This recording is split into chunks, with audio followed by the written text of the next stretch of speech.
லினக்ஸில் working with regular files குறித்த spoken டியூட்டோரியல்-க்கு நல்வரவு. ஃபைல்ஸ் மற்றும் டைரக்டரிகள் சேர்ந்து லினக்ஸ் ஃபைல் சிஸ்டம் ஐ வடிவமைக்கின்றன.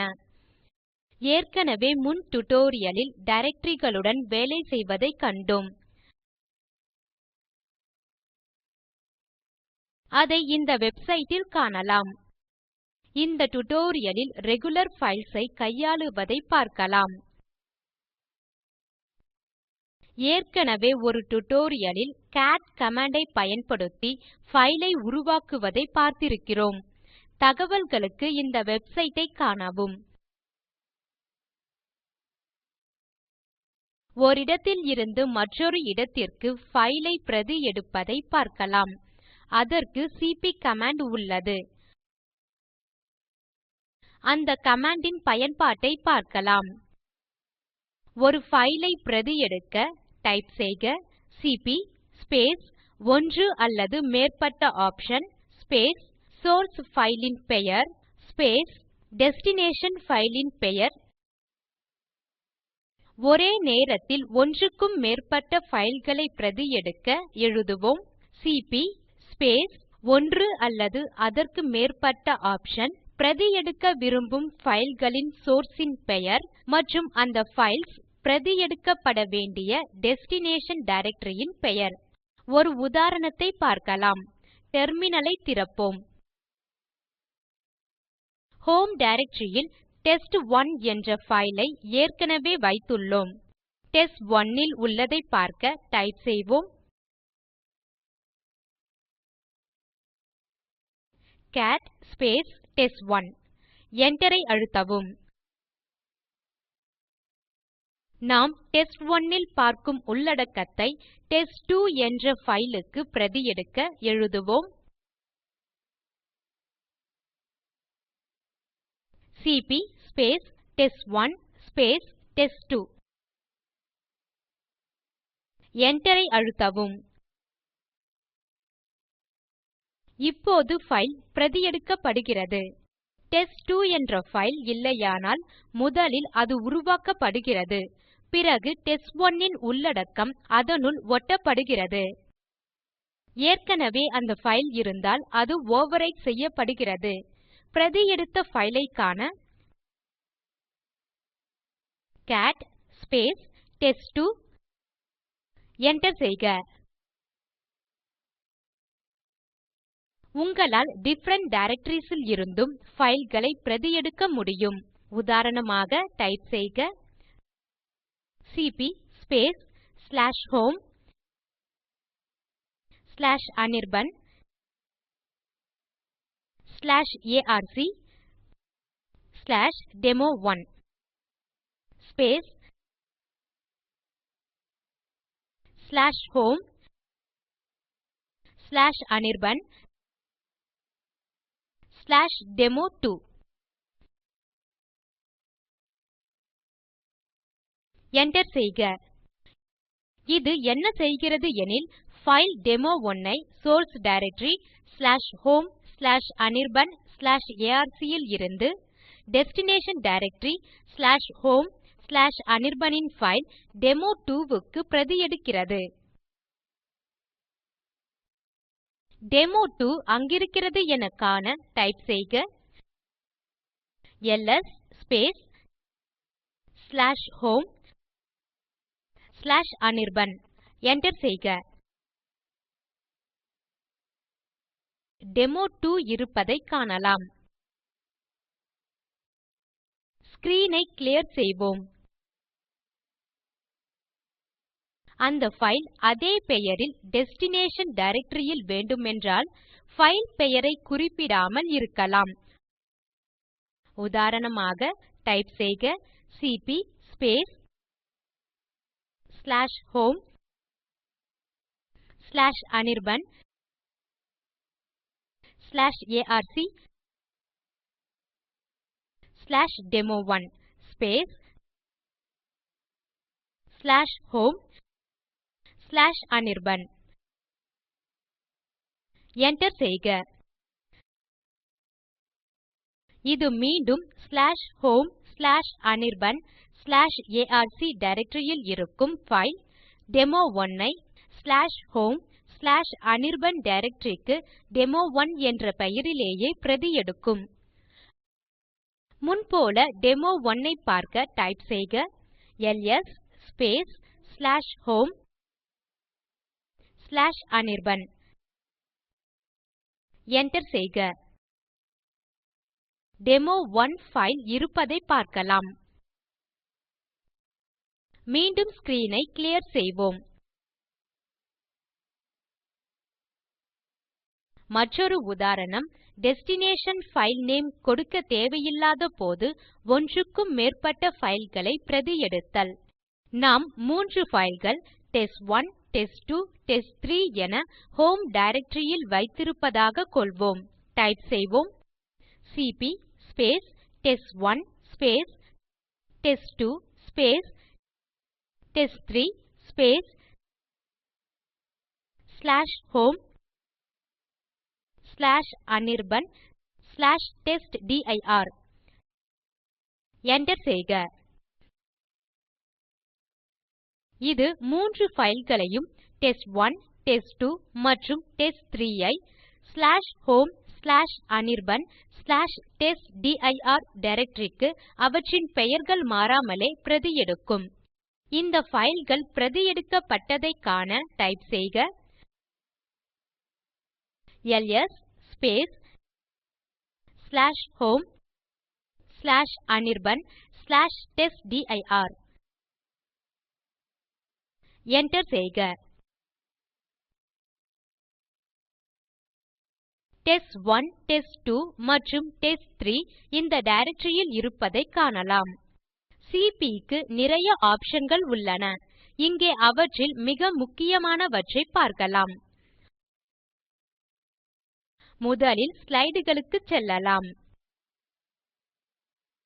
அந்த ஆப்ஷன்களுள் -r முக்கியமான ஒன்று. அது அந்த மொத்த டைரக்டரி ஸ்ட்ரக்சர் லும் ரிகர்சிவ் பிரதி எடுக்க பயனாவது. ஒரு உதாரணத்தை பார்க்கலாம். டெஸ்ட்டிர் டைரக்டரியின் அனைத்து உள்ளடக்கத்தையும் டெஸ்ட் டைரக்டரிக்கு பிரதி எடுக்க முயற்சிக்கலாம். அதற்கு டைப் செய்வோம் சிபி டெஸ்ட்டிர்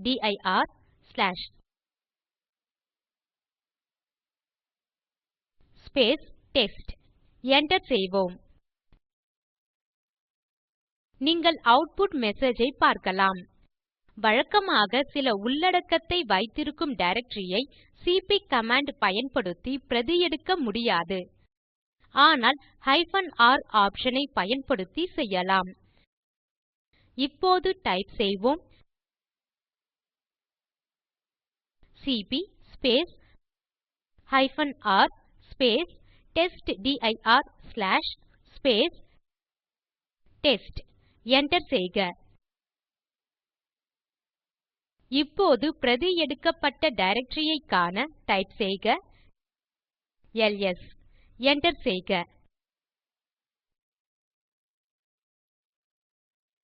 நாம் டெஸ்ட் டைரக்டரி இருப்பதை காணலாம். ஸ்க்ரீன் ஐ கிளியர் செய்வோம். டெஸ்ட் ல் உள்ள உள்ளடக்கத்தை காண டைப் செய்க எல்எஸ் டெஸ்ட். Enter செய்க. டெஸ்ட் டைரக்டரி ன் உள்ளடக்கத்தை காணலாம். இப்போது ஸ்லைடுகளுக்கு திரும்ப செல்கிறோம். ஒரு பைல் மற்றொரு பைல் க்கு பிரதி எடுக்கப்படும்போது அந்த பைல் ஏற்கனவே இருந்தால் அது ஓவர்விரைட் செய்யப்படும் என தெரியும். இப்போது தவறுதலாக முக்கியமான பைல் ஐ ஓவர்விரைட் செய்கிறோம் என்றால் இதுபோல் ஏதும் நடக்காமல் இருக்க -b ஆப்ஷன் உள்ளது. இது இருக்கும் ஒவ்வொரு டெஸ்டினேஷன் பைல் க்கும் ஒரு பேக்கப் ஐ உருவாக்குகிறது. நாம் -i இன்டராக்டிவ் ஆப்ஷன் ஐயும் பயன்படுத்தலாம். இது எப்போதும் டெஸ்டினேஷன் பைல் ஐ ஓவர்விரைட் செய்யும் முன் நம்மை எச்சரிக்கும். இப்போது எம்வி கமாண்ட் வேலை செய்வதை பார்க்கலாம். இது பைல்களை இடமாற்ற பயனாவது. அது எப்படி பயனாகிறது? இது முக்கியமான இரு பயன்களைக் கொண்டுள்ளது.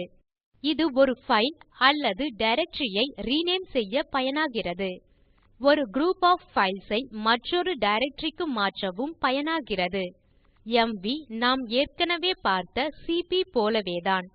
அதனால் எம்வி ஐ எப்படி பயன்படுத்த முடியும் என சீக்கிரமாக காணலாம். டெர்மினல் ஐ திறந்து டைப் செய்க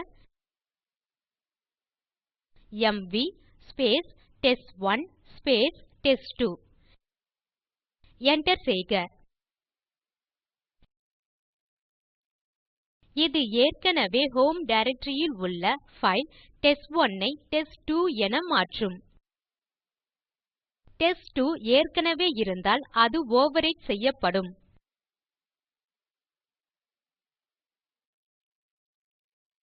பைல் ஓவர்விரைட் செய்யப்படும் முன் நமக்கு எச்சரிக்கை வேண்டுமானால் எம்வி கமாண்ட் ல் -i ஆப்ஷன் ஐ பயன்படுத்தலாம். அனிர்பன் என்ற மற்றொரு பைல் ஐ வைத்துள்ளதாக கொள்வோம். இந்த பைல் ஐயும் டெஸ்ட்2 என மாற்ற விரும்புகிறோம்.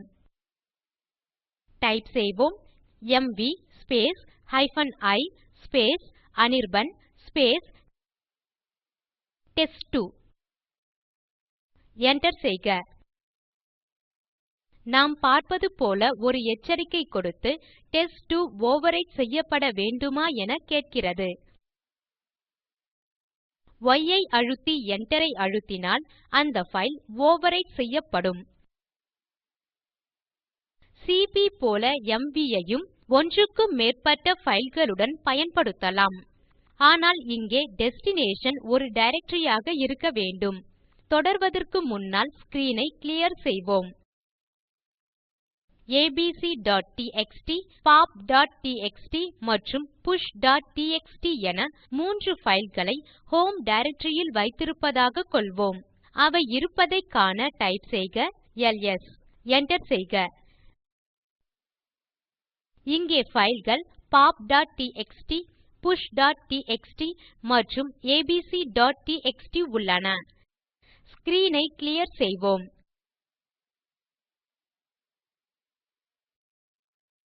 இப்போது இந்த 3 fileகளையும் டெஸ்ட்டிர் டைரக்டரி க்கு மாற்ற விரும்புகிறோம்.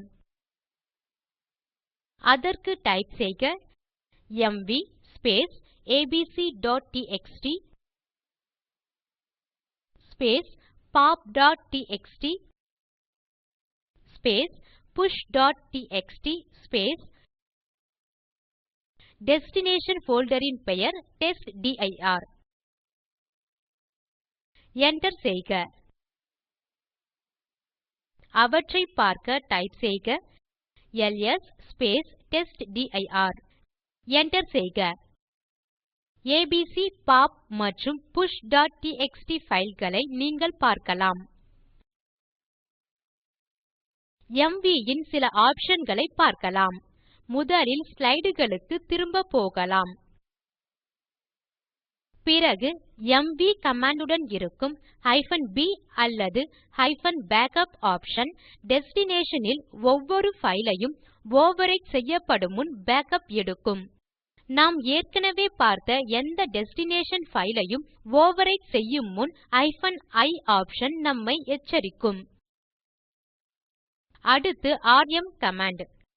இது fileகளை நீக்க பயன்படுகிறது. டெர்மினல் க்கு திரும்ப சென்று டைப் செய்க எல்எஸ் டெஸ்ட்டிர். அதில் ஒரு பைல் faqடிஎக்ஸ்டி ஐ பார்க்கலாம். இதை நீக்க வேண்டும் என கொள்வோம். அதற்கு டைப் செய்க ராம் testdir/faqடிஎக்ஸ்டி. Enter செய்க. இந்த கமாண்ட் பைல் faqடிஎக்ஸ்டி ஐ /testdir டைரக்டரி ல் இருந்து நீக்கும்.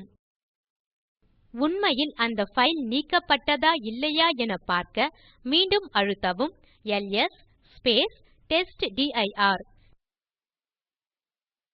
Enter செய்க. நீங்கள் அந்த பைல் faqடிஎக்ஸ்டி ஐ பார்க்க முடியாது. நீங்கள் ராம் கமாண்ட் ஐ ஒன்றுக்கும் மேற்பட்ட fileகளுடனும் பயன்படுத்தலாம். டெஸ்ட்டிர் டைரக்டரி ல் 2 fileகள் உள்ளன, ஏபிசி2 மற்றும் ஏபிசி1. இந்த பைல்ஸ் ஏபிசி1 மற்றும் ஏபிசி2 ஐ நாம் நீக்க வேண்டும் என்றால் அதற்கு டைப் செய்வோம் ராம் testdir/ஏபிசி1 testdir/ஏபிசி2. Enter செய்க. இது பைல்ஸ் ஏபிசி1 மற்றும் ஏபிசி2 ஐ டெஸ்ட்டிர் டைரக்டரி ல் இருந்து நீக்குகிறது. அவை நீக்கப்பட்டிருப்பதை காண மீண்டும் டைப் செய்க எல்எஸ் டெஸ்ட்டிர். ஏபிசி1 மற்றும் ஏபிசி2 ஐ பார்க்க முடியாது. மேலும் போகும் முன் ஸ்க்ரீன் ஐ கிளியர் செய்யலாம். இப்போது மீண்டும் ஸ்லைடுகளுக்கு போகலாம்.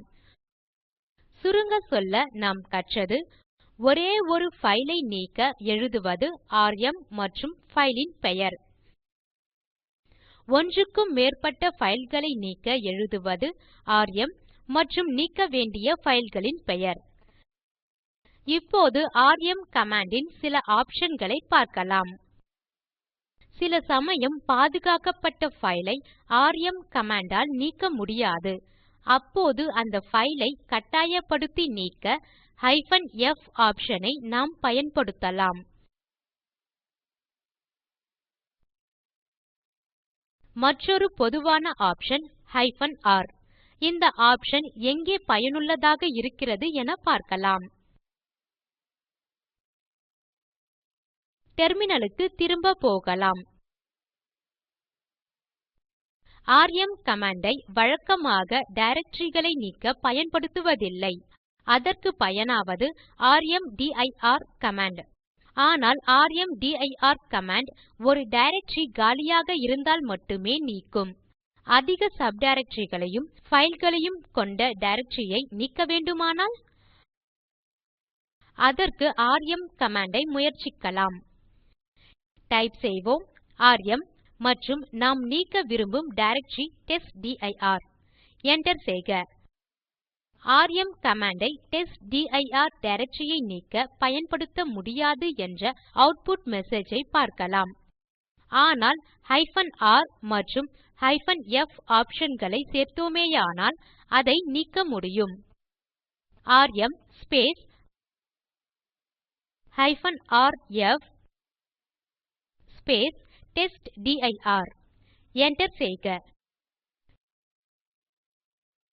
இப்போது டெஸ்ட்டிர் டைரக்டரி வெற்றிகரமாக நீக்கப்பட்டது.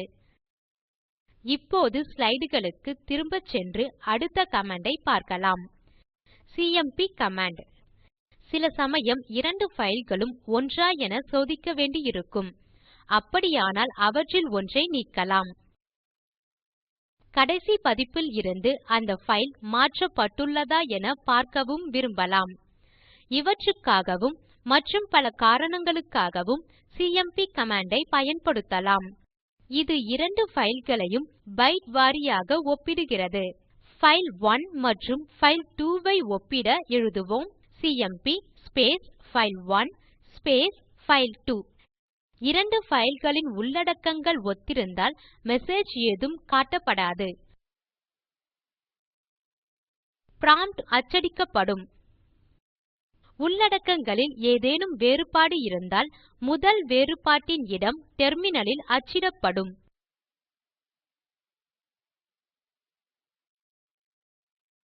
சிஎம்பி எப்படி வேலை செய்கிறது என பார்க்கலாம்.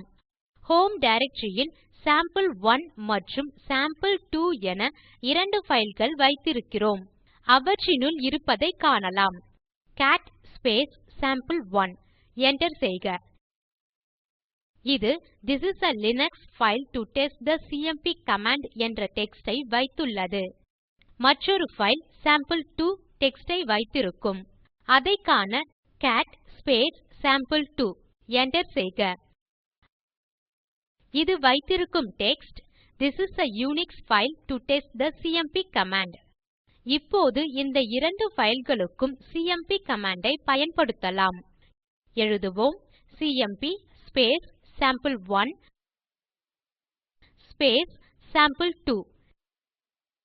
Enter செய்க.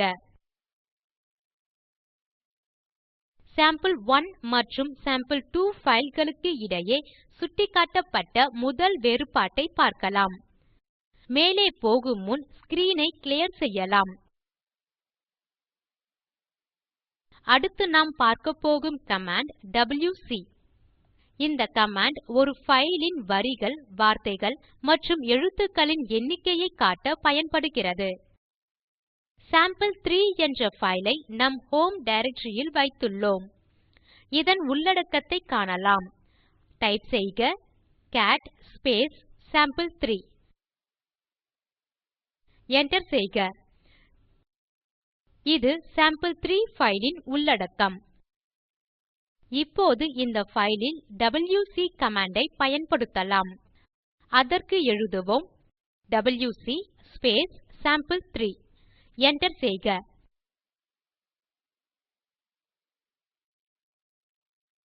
இந்த ஃபைல் 6 வரிகள், 67 வார்த்தைகள் மற்றும் 385 எழுத்துக்கள் கொண்டிருப்பதாக இந்த கமாண்ட் காட்டுகிறது. இவைதான் fileகளுடன் வேலை செய்ய உதவும் சில கமாண்ட்கள். இன்னும் பல கமாண்ட்கள் உள்ளன.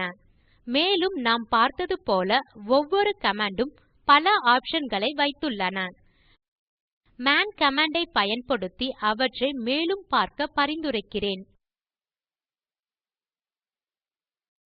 இந்த டியூட்டோரியல் லின் நிறைவுக்கு வந்துவிட்டோம். Spoken tutorial project talk to a teacher project இன் அங்கமாகும். இதற்கு ஆதரவு இந்திய அரசு துவக்கிய MHRD இன் ஐசிடி மூலம் தேசிய கல்வித்திட்டத்தின் வழியே கிடைக்கிறது. மேலும் விவரங்களுக்கு spoken tutorialorg/nmeictintro. தமிழாக்கம் பிரியா. நன்றி.